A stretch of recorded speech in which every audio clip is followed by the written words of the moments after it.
You're not leaving a job to be an entrepreneur. You're leaving a job to go start a career. So it's still going to be work. So let's just kind of put that out there. One. So I always say that if you're in a space where you want to become an entrepreneur, but you're still working, reframe again, like we talked about those images. Reframe how you look at your job, and your job may not be work. Your job may not be a job. Your job is the investor to your entrepreneurship. So when you show up there, all you're saying is, look, I'm putting in hours here because this money is what I am investing into entrepreneurship. And I think when we talk about KPIs, you want to kind of put in place like how much money do you want to have in order to start this entrepreneurship journey. Some will say you need to have 6 months saved and then another 3 months put away just for the business. I've heard that, and I think for some that's a good way to start. Others I know have said, listen, I just risked it all and kind of jumped out there. So I don't think, Dr. Pruden, I can say this is one thing you must have as far as tangibles. I think what you must have more than anything is a tenacity to get it done, and there is no failure. It is the consistency of every day. If there was something I would say you would need, I would say consistent routine.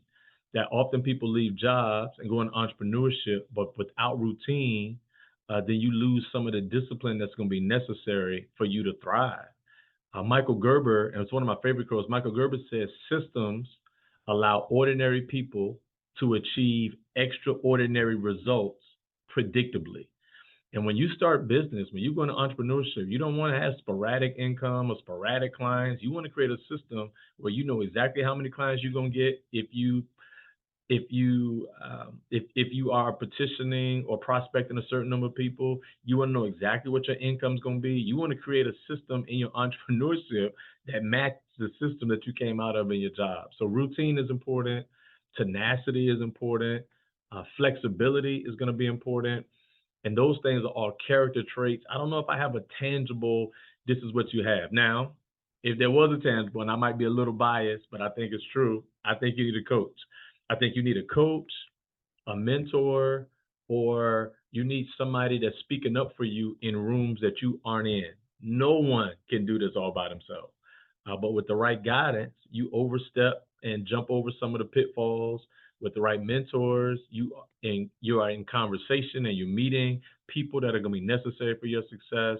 And if you have somebody in these rooms that's endorsing you, then what it does is it sets you up for places that you didn't even know you needed to be, because we don't know what we don't know. Great question.